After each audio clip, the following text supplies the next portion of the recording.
ತಿಳಿಸ್ತೀನಿ. ಈ ಮಧ್ಯದಲ್ಲಿ ನಮಗೆ ಹೊಳ್ತಿರೋಂಥದ್ದು, ನಮ್ಮ ಅನುಭವಕ್ಕಿರೋದು, ಈ ರಾಜ್ಯ ಭಾಳ ಶಕ್ತಿಶೀಲವಾದಂಥ ರಾಜ್ಯ. Is A human resources capital of this country.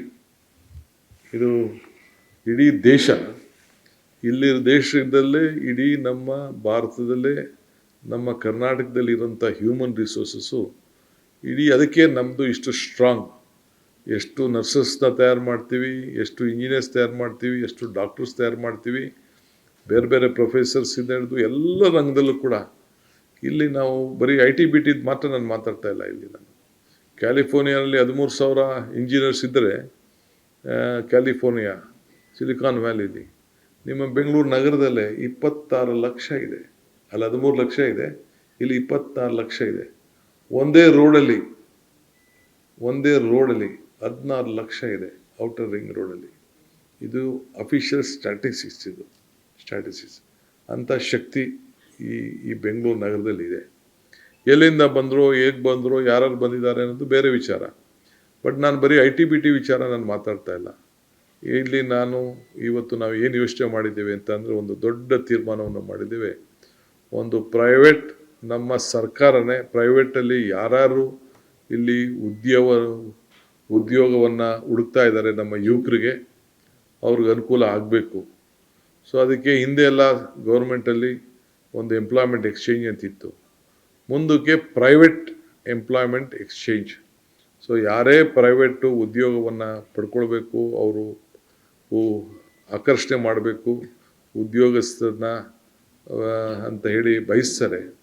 So ಅವ್ರಿಗೆಲ್ಲ ಕೂಡ ಅವರು ನಮ್ಮಲ್ಲಿ ಎನ್ರೋಲ್ ಮಾಡಿ, ಯಾವುದಾದ್ರು ಒಂದು ಹಾಸ್ಪಿಟ್ಲ್ ಇರ್ಬೋದು, ಒಂದು ಹೋಟ್ಲ್ ಇರ್ಬೋದು, ಒಂದು ಬೇರೆ ಯಾವುದೇ ಇರ್ಬೋದು, ಯಾವುದೇ ರಂಗ ಇರ್ಬೋದು, ಬರೀ IT-BT ಒಂದೇ ಅಲ್ಲ, ಎಲ್ಲರೂ ಕೂಡ ಇಲ್ಲಿ ಅವ್ರದ್ದು ಎಷ್ಟು ಎಂಪ್ಲಾಯ್ಮೆಂಟ್ ಬೇಕು ಅನ್ನೋದು ರಿಜಿಸ್ಟರ್ ಮಾಡ್ಕೊಳ್ಬೇಕು. ವಿದ್ಯಾರ್ಥಿಗಳು ಒಂದು ಫೆಸಿಲಿಟಿ ಸೆಂಟರ್, ಅವ್ರಿಗೆ ಏನು ಬೇಕು, ಆ ಒಂದು ಕಂಪ್ನಿಗೆ, ಆ ಸಂಸ್ಥೆಗೆ ಯಾವ ರೀತಿ ಉದ್ಯೋಗ ಬೇಕು ಅನ್ನೋದನ್ನು ತಕ್ಕಂತೆ ಟ್ರೈನಿಂಗ್ ಕೂಡ ನಾವೇ ಮಾಡಿ, ನಾವೇ ಆ ಹುಡುಗರುಗಳನ್ನ ತಯಾರು ಮಾಡಿ, ಅದಕ್ಕೆ ತಕ್ಕಂಥ, ಈಗ ನಿಮ್ಮ ಮೀಡಿಯಾಗೆ ಯಾರಿಗಾರು ಬೇಕು ಅಂತಂದರೆ, ನಿಮ್ಮ ಮೀಡಿಯಾಗೆ ಯಾವ ರೀತಿ ಬೇಕು ಅನ್ನೋದನ್ನ, ನಿಮ್ಮ ಮೀಡಿಯಾಗೆ ಏನು ಬೇಕು ಅಂತೇಳಿ ಕೂಡ ಟ್ರೈನಿಂಗ್ ಮಾಡಿ, ಅಲ್ಲಿಂದನೇ ಅವ್ರಿಗೆ ಆಯ್ಕೆ ಮಾಡಿಕೊಂಡು, ನಾವು will not force them, will learn free. But ಅದರಲ್ಲಿ ಕರ್ನಾಟಕ ರಾಜ್ಯದವ್ರಿಗೆ ಹೆಚ್ಚಿಗೆ ಪಾಲನ್ನು ಕೊಡಬೇಕಾಗ್ತದೆ. ನಮ್ಮ ಕರ್ನಾಟಕ ಕನ್ನಡಿಗರಿಗೆ ಮೆಜಾರಿಟಿ, ಅದನ್ನು ಎಷ್ಟು ಪರ್ಸೆಂಟು, ಏನು ಪರ್ಸೆಂಟ್ ಅಂತೇಳಿ ಸ್ವಲ್ಪ ನಮ್ಮ ಸಂಸ್ಥೆಯವ್ರನ್ನೂ ಕೂಡ ನಾವು ಕರೆಸಿ, ನಮ್ಮ ಯಾರ್ಯಾರು ನಮ್ಮ FKCC ಅವ್ರು ಇರ್ಬೋದು, ಬೇರೆ ನಮ್ಮ ಎಲ್ಲ ರಂಗದಲ್ಲಿರ್ಬೋದು, ಮೆಡಿಕಲ್ ಇರ್ಬೋದು, ಕಾಲೇಜಸ್ ಇರ್ಬೋದು, ಎಲ್ಲರೂ ಕೂಡ ಕರೆಸಿ ಅವ್ರನ್ನೂ ಕೂಡ ವಿಶ್ವಾಸಕ್ಕೆ ತೆಗೆದುಕೊಂಡು, ನಮಗೆ ನೀವು ಫೋರ್ಸ್ ಮಾಡ್ತಾಯಿದ್ದೀರಿ, ಅಲ್ಲಿ ಟೆಕ್ನಿಷಿಯನ್ ಸಿಗಲ್ಲ, ಹೊರಗಡೆಯಿಂದ ಬರ್ತಾ ಇದ್ದಾರೆ, ಇವೆಲ್ಲ ಕೂಡ ಬರ್ತದೆ. ಸೊ ಅವನು ಕೂಡ ವಿಶ್ವಾಸಕ್ಕೆ ತೆಗೆದುಕೊಂಡು ನಾವು ಆ ಪರ್ಸೆಂಟೇಜ್ನ ನಾವು ಫಿಕ್ಸ್ ಮಾಡ್ತೇವೆ. But the government is committed. ಈ ರಾಜ್ಯದ ಜನತೆಯ, ನಮ್ಮ ಯುವಕರು, ವಿದ್ಯಾರ್ಥಿಗಳು, ನಿರುದ್ಯೋಗಿಗಳಿಗೆ ಈ ಉದ್ಯೋಗದ ಸಮಸ್ಯೆ ಬಗೆಹರಿಸಬೇಕು.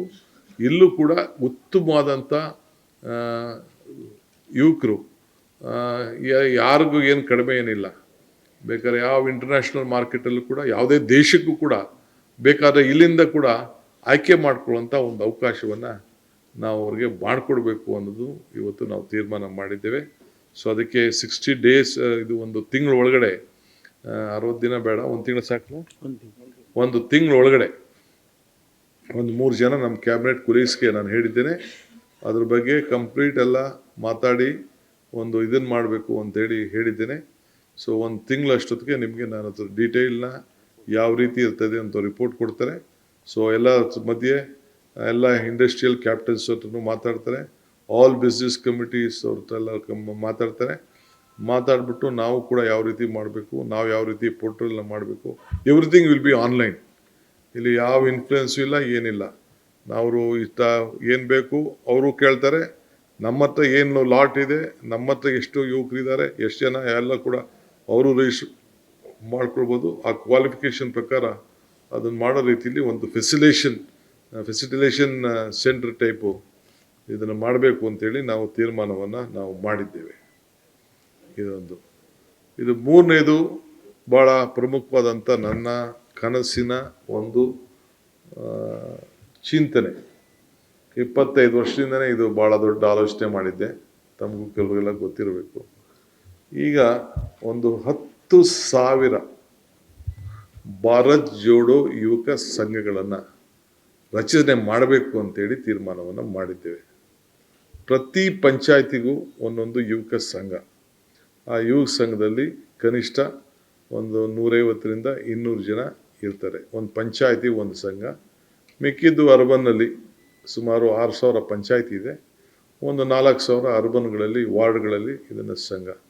ಇದು ಸ್ಪೋರ್ಟ್ಸ್ಗೆ, ಕಲ್ಚರಲ್ಗೆ ಮತ್ತು ಅವ್ರದ್ದೇನೇ ಆದಂಥ ನಾಟಕಗಳಿರ್ಬೋದು, ಸಾಂಸ್ಕೃತಿಕವಾಗಿರ್ಬೋದು, ಅವರ ನಾಯಕತ್ವವನ್ನು ಬೆಳೆಸ್ಕೊಳ್ಳಿಕ್ಕೆ ಮತ್ತು ಒಂದು ಕ್ರೀಡಾ ಮನೋಭಾವನ ಇಟ್ಕೊಂಡು ಮತ್ತು ಎಲ್ಲ ಒಂದು ನಮ್ಮ ಸೋಷಿಯಲ್ ಹಾರ್ಮನಿ ಇದನ್ನು ಅದಕ್ಕೋಸ್ಕರ ಭಾರತ್ ಜೋಡೋ ಯುವಕ ಸಂಘ ಅಂಥೇಳಿ ಈ ಪ್ರಾರಂಭ ಮಾಡಬೇಕು ಅಂತೇಳಿ ಮಾಡಿದ್ದೇವೆ.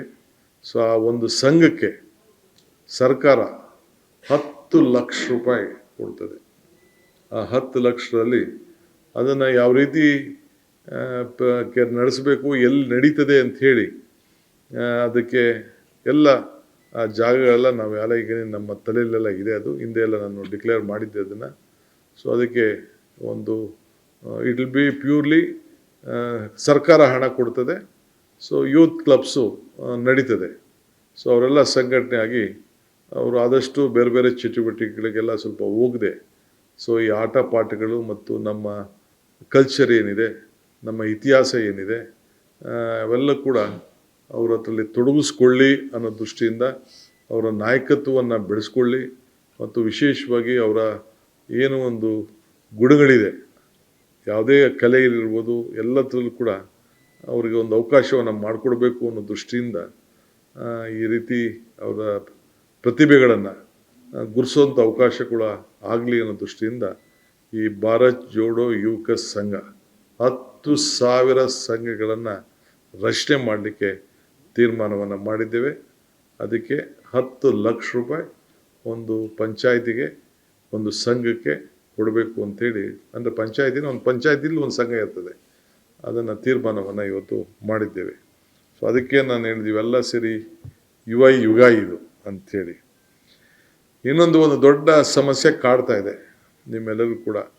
ಭಾಳ ಜನಕ್ಕೆ ಬೆಂಗಳೂರು ನಗರದಲ್ಲಿ, ಹೊರಗಡೆ ಹಳ್ಳಿಲೆಲ್ಲ ನಮಗೆ ಕರೆಂಟ್ಗೆ ಈ ಸುಪ್ರೀಂ ಕೋರ್ಟು ಜಡ್ಜ್ಮೆಂಟ್ ಬಂದುಬಿಟ್ಟಿದೆ ಅಂತೇಳಿ ಭಾಳ ಬೇರೆ ಬೇರೆ ಸ್ಟೇಟಲ್ಲಿ ಕೆಲವು ಡಿಸಿಷನ್ಸ್ ತೊಗೊಳಕ್ಕಾಗ್ತಾಯಿಲ್ಲ. ನಾವು ತೊಗೊಳಕ್ಕಾಗಿಲ್ಲ. ನಾವು 8 ಸತಿ ಸಿದ್ದರಾಮಯ್ಯವ್ರ ಸಂಪುಟದಲ್ಲಿ ಚರ್ಚೆ ಮಾಡಿದೋ. ನಾನು ಕೂಡ ಬೆಂಗಳೂರು ನಗರದ ಜವಾಬ್ದಾರಿ ತೆಗೆದುಕೊಂಡು ನಾನು ಕೂಡ ಚರ್ಚೆ ಮಾಡಿದೆ.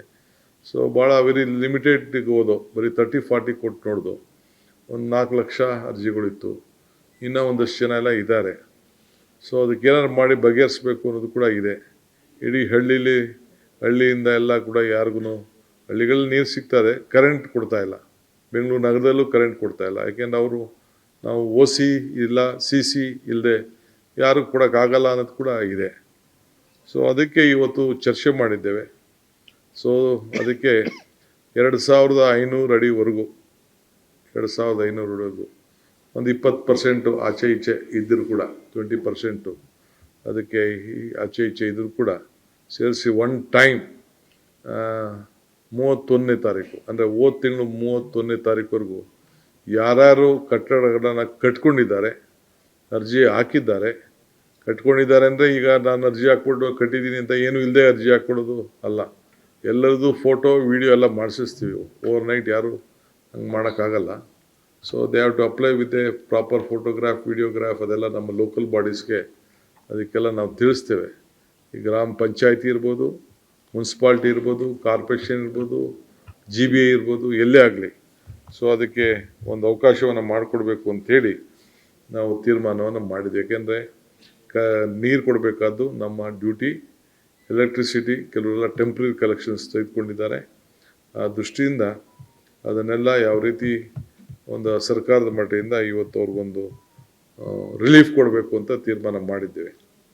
ಇದಲ್ಲದೆ B2A ಖಾತಾ, ಅದು ಒಂದು ದೊಡ್ಡ ಸಮಸ್ಯೆ. ಬೆಂಗಳೂರು ನಗರದಲ್ಲಿ ಒಂದು ದೊಡ್ಡ ಆಂದೋಲನ ಟೈಪ್ ನಡೆಸ್ತಾ ಇದ್ದೀನಿ. ಇನ್ನು ಇದೇ ಟೈಮು. ಇದು ಇಡೀ ರಾಜ್ಯಕ್ಕೆ ವಿಸ್ತರಿಸಬೇಕು ಅಂತ ತೀರ್ಮಾನ ಮಾಡಿದ್ದೇವೆ. ಪಂಚಾಯತಿ ಇರ್ಬೋದು, ಮುನ್ಸಿಪಾಲ್ಟಿ ಇರ್ಬೋದು, ಕಾರ್ಪೊರೇಷನ್ ಇರ್ಬೋದು, ಇಡೀ ರಾಜ್ಯಕ್ಕೆ. ಸೊ ಎಲ್ಲ all are eligible properties rural and herbal ಅವರೆಲ್ಲರೂ ಕೂಡ ಅದನ್ನು ಮಾಡ್ಕೊಳ್ಳಿಕ್ಕೆ ಒಂದು ಅವಕಾಶನ ಮಾಡಿ ಅವರ ದಾಖಲೆಗಳನ್ನು, ಯಾಕೆಂದರೆ ನಮ್ಮದು ಭೂ ಗ್ಯಾರಂಟಿ 6ನೇ ಗ್ಯಾರಂಟಿ.